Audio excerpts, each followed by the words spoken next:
করবে কি? 22 বছর ধরে আমার জ্বালাই সব। আমি তাহিরি তোদের দলে করে কোনায় বসে থাকি না। শেখ আহমদুল্লাহ নিজে আমাকে ভয়েস পাঠিয়েছেন, এখন আমার কাছে সংরক্ষিত আছে। আর তাহিরি সাহেবের বক্তব্যটা আমি ডেইলি শুনছি এই বিষয়ে। যেমন তাহিরি দুনিয়াতে এসে কি করবে না করবে এটা আজকে ফয়সালা হয় নাই, এটা তাহিরি না গোটা দুনিয়া জন্মেরও বহুকাল আগে ফয়সালা হয়ে আছে। তোরা আমারে কি জানাইবি? আমি নবীর পক্ষে কথা বলি, আমি কুরআনের পক্ষে কথা বলি, আল্লাহর পক্ষে কথা বলি, আউলিয়া কিরামের পক্ষে বলি। ওয়া আলামু আন্নাল্লাহ মাআল মুত্তাকিন। আমার কেউ লাগতো না, আমার আল্লাহ আছে। আল্লাহু ওয়ালিয়ুল্লাযিনা আমানু ইখরিজুহুম মিনাজ যুলুমাতি ইলান নূর। তোরা আমারে কি জ্বালাইবি? দালালরা, এই দালালগুলা তালিকাও করতেছি। হ্যাঁ, এই শায়েখরা লেগে পড়ে থাকবো যে নবীর অস্বীকার করে হ্যাঁ লেগে পড়ে থাকবো? হ্যাঁ, অত সোজা না। আল্লাহ বলে, বন্ধু আমি যাকে ধরবো আপনি রাসূল ছুটি নিয়ে যাবেন, কিন্তু আপনি নবী যাকে ধরবেন তাদেরকে আমি ছাড়বো না। যদি কোন ঠিক না বেঠে, এই জন্য নবীর পক্ষে থাকবেন। নবী ছাড়া কবরে কোনো আপন আর আপন যে নবী কবে নবী হয়েছে? আদম আলাইহিস সালামের দেহের সঞ্চারেরও আগে নাকি আল্লাহ রাসূল সাল্লাল্লাহু আলাইহি ওয়াসাল্লাম 40 বছর হওয়ার পরে? আমার দুই পক্ষের বক্তব্য আমি বিস্তারিতভাবে শুনেছি। শায়েখ আহমদুল্লাহ সাহেবের বক্তব্য তো শুনেছি, তার সাথে আমার আলাদাভাবে কথাও হয়েছে। আর তাহিরি সাহেবের বক্তব্য তো আমি ডেইলি শুনছি এই বিষয়ে। যেহেতু আমাদের সাবজেক্টে আকীদা আর ফিকহ, সুতরাং আকীদা নিয়ে বাংলাদেশের কোন চিপায় চাপায় কি হয় না হয় সবকিছু নজরে রাখার চেষ্টা করি, কারণ যার যে দায়িত্ব তাকে তো সেই দায়িত্ব পালন করতে হবে। আমরা ইসলামের পাহারাদার, আসলে দারোয়ান, পাহারাদার। তো যেহেতু দারোয়ান, সুতরাং দারোয়ানগিরি করার জন্য আমাকে তো সব বিষয়ে পরিপূর্ণ আপডেট থাকতে হবে। তো চেষ্টা করি পুরো আলোচনার খোলাসা আমি দুই কথায় বুঝিয়ে দিয়ে আলোচনার ইতি টানছি ইনশাআল্লাহ। একদিকে দাবি করা হচ্ছে যে শায়েখ আহমদুল্লাহ সাহেব মুসলমান নেই, কাফের হয়ে গেছেন, বেঈমান হয়ে গেছেন।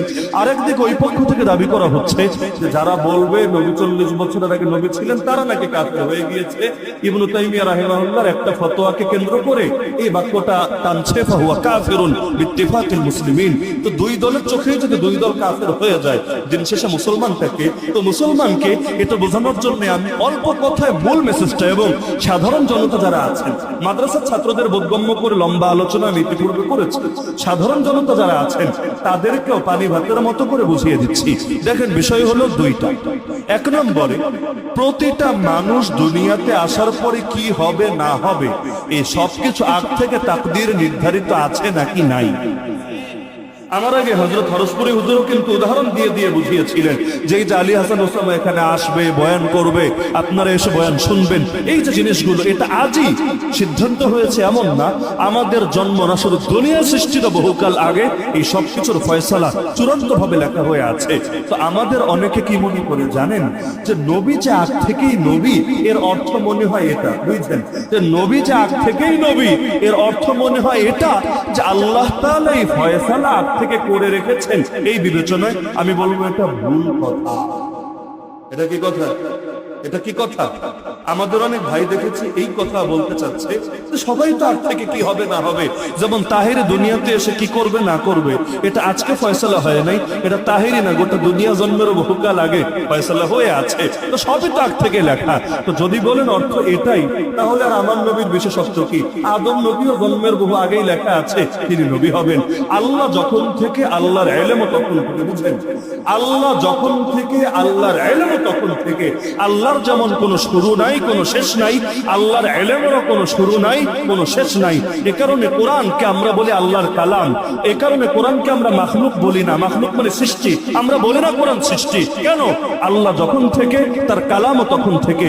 আল্লাহর অস্তিত্বের সূচনা নাই, সুতরাং কালামে পাকের অস্তিত্বেরও কোনো সূচনা নাই। কথা ক্লিয়ার? তা আল্লাহ যখন থেকে তার ইলমও যদি তখন থেকে হয়, তো এই যে দুনিয়াতে কি হচ্ছে না হচ্ছে এই সবগুলোর ইলম আল্লাহর আছে নাকি নাই?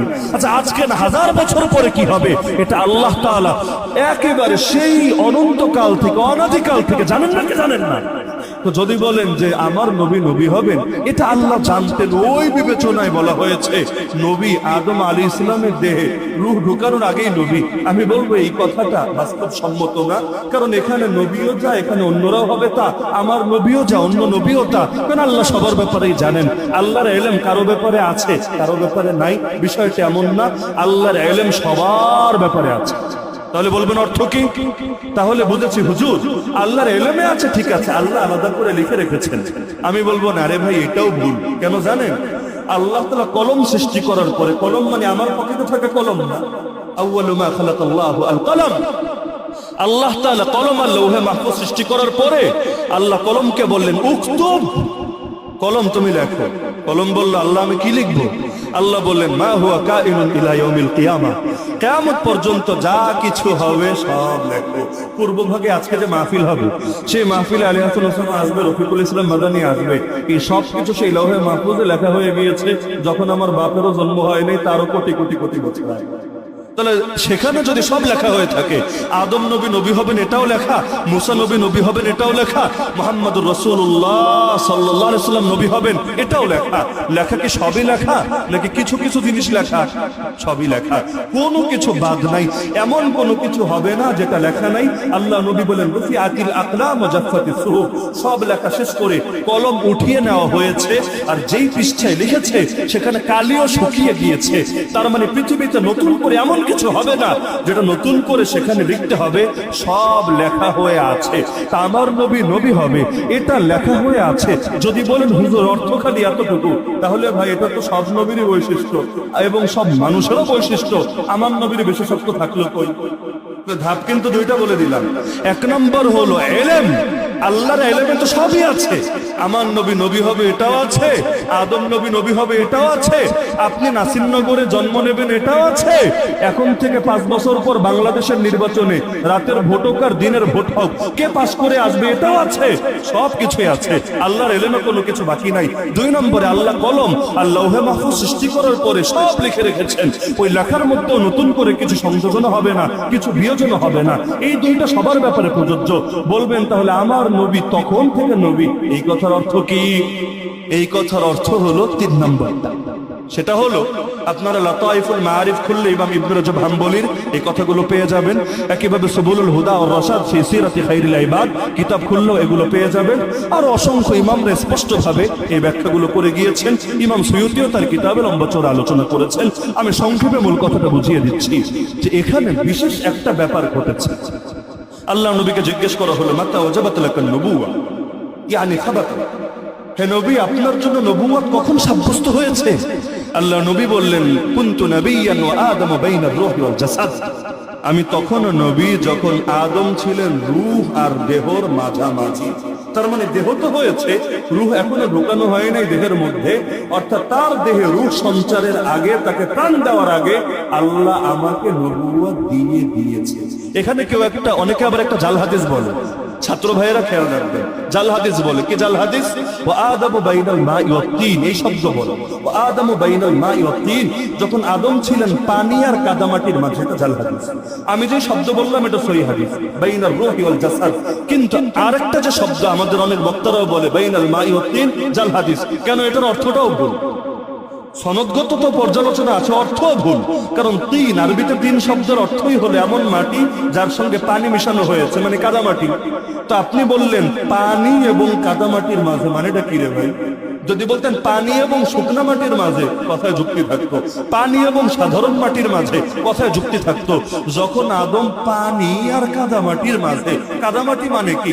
আল্লাহ তো প্রথম মালাকুল মাউতকে দিয়ে দুনিয়ার মাটি নিয়েছেন, এরপর আল্লাহ তার সঙ্গে পানি মিশিয়েছেন, পানি মেশার দ্বারা সেটা হয়ে গেল কাদামাটি।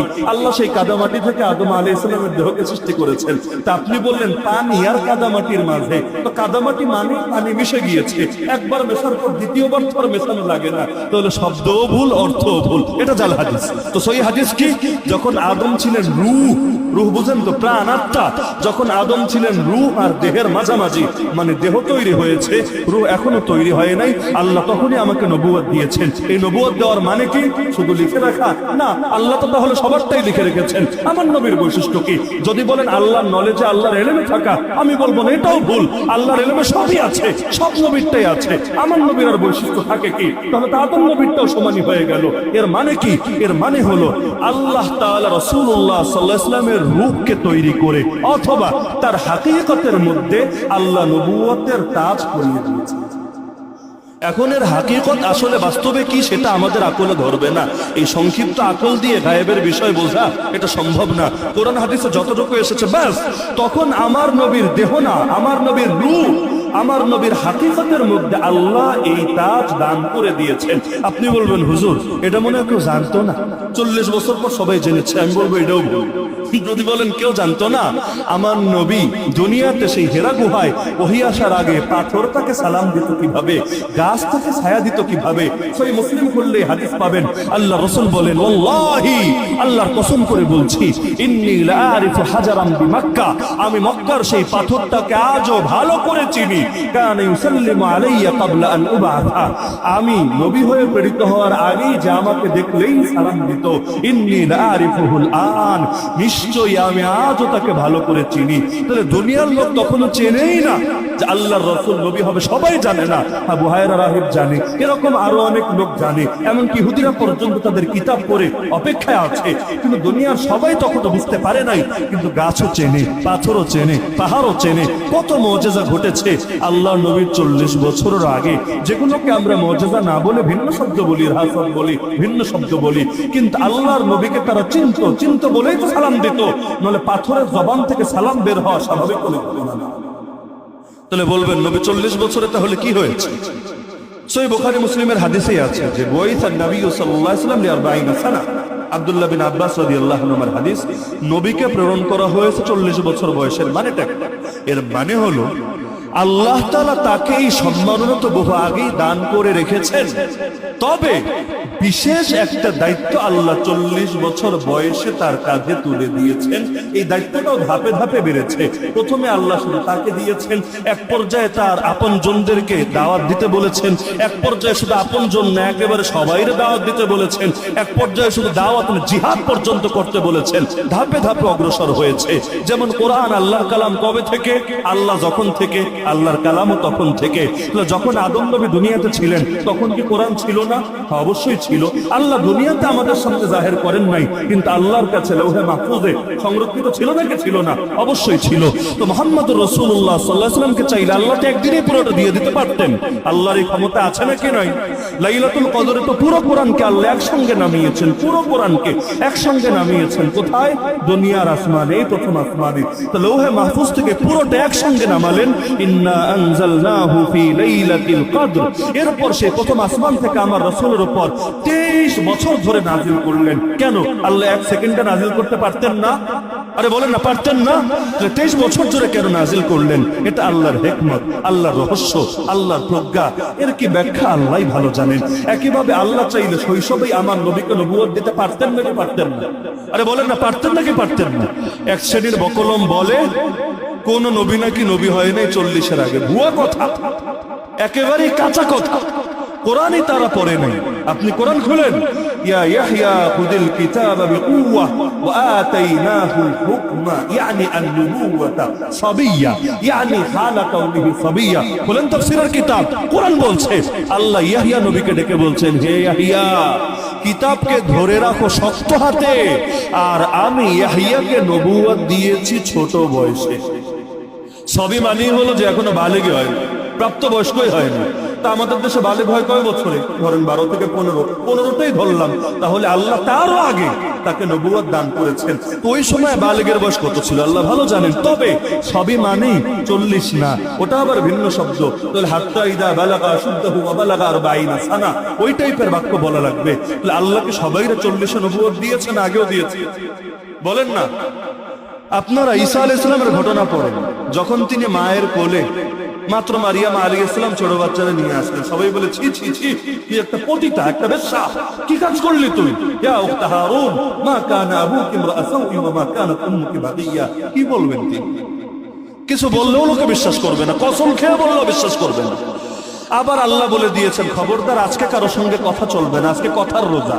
কথার রোজা মানে কারো সঙ্গে কথাবার্তা বলা যাবে না। তো একদিকে সবাই চরিত্র নিয়ে কথা তুলেছে, আর একজন সতী নারীর যদি চরিত্র নিয়ে কথা তোলে, আরে তার বেঁচে থাকার আর কি অর্থ থাকে? এই এক করুণ অবস্থায় আল্লাহর জন্য এই জবানকে বন্ধ করলেন, আল্লাহ তার জন্য ভিন্ন জবানকে খুলে দিলেন। যেমন আমাদের বুজুর্গরা আল্লাহর জন্য এই নজরটাকে বন্ধ করেন, হারাম দেখেন না, গুনাহের জিনিস দেখেন না, আল্লাহ এমন একটা নজর খুলে দেয় যেটা দিয়ে সাধারণ মানুষরা দেখে না।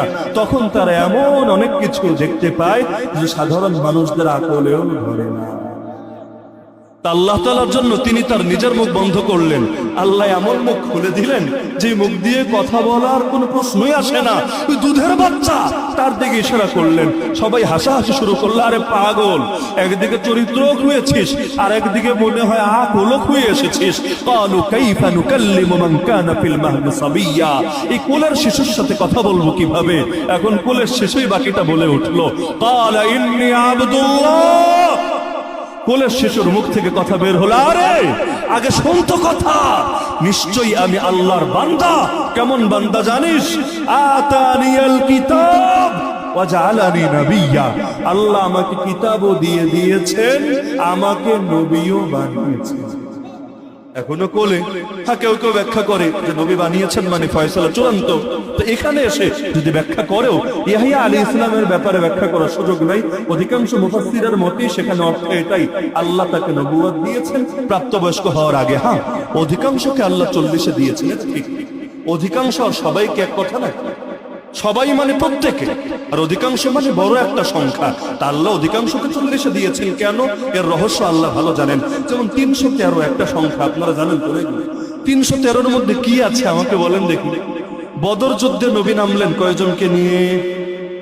তালুত আলাইহিস সালাম জালুত বাদশার বিরুদ্ধে যুদ্ধে নেমেছিলেন কয়জনকে নিয়ে? 313। একইভাবে আল্লাহর খলিফা মাহদী যখন আসবেন তাকে গিয়ে বায়াত দেবেন কয়জন? প্রথমে 313। কি আছে 313-তে?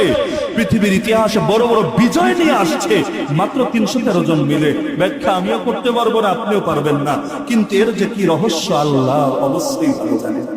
যেমন রবিউল আউয়াল মাসে কি আছে বলেন দেখি? নবীর জন্ম এই মাসে, নবীর ওয়াফাত এই মাসে, নবীর জীবনের বড় বড় অনেক গুরুত্বপূর্ণ ঘটনা এই মাসে।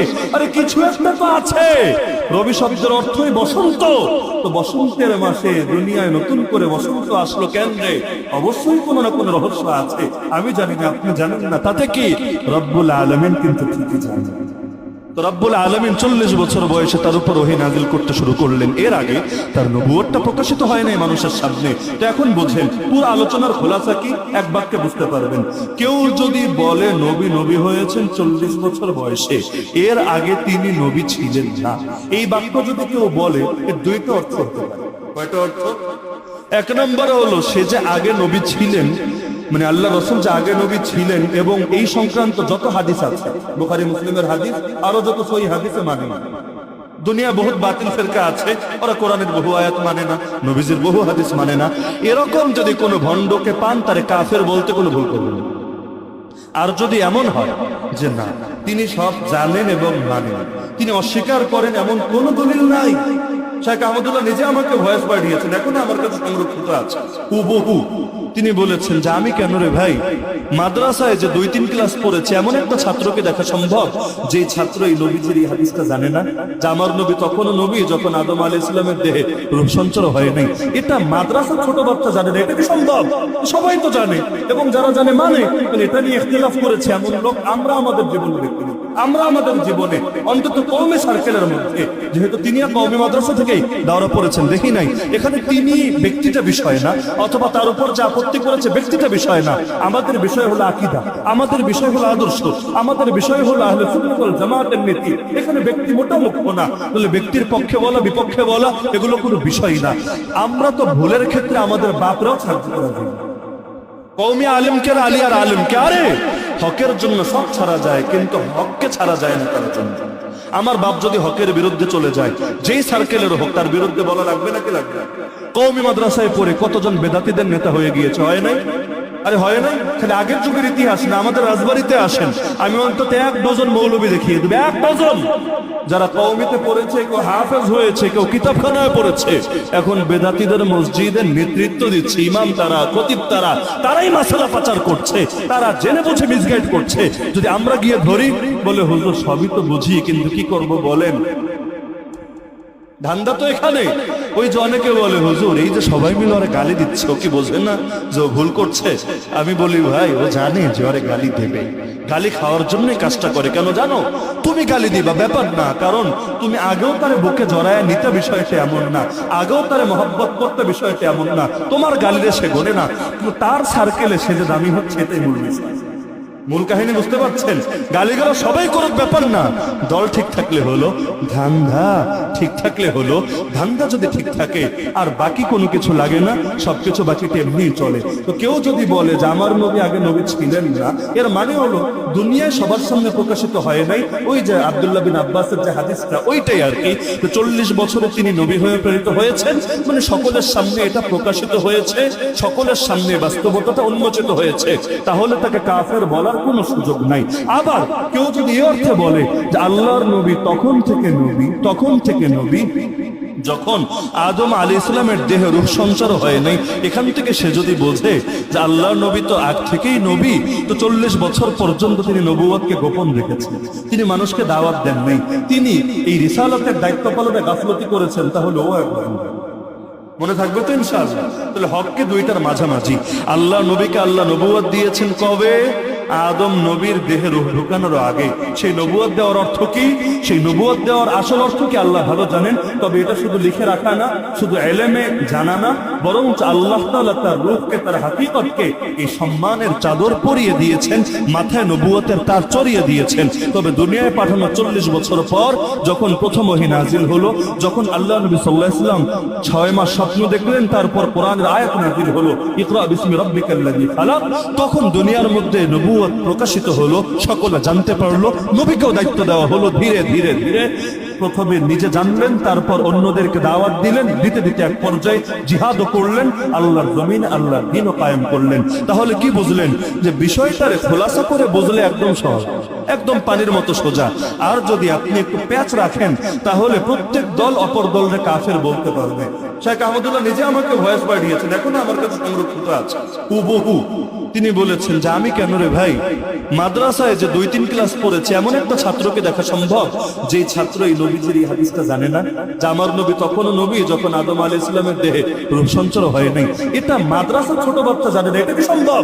সবাই তো জানে, এবং যারা জানে মানে এটা নিয়ে ইখতিলাফ করেছে এমন লোক আমরা আমাদের জীবনে দেখতে পাই।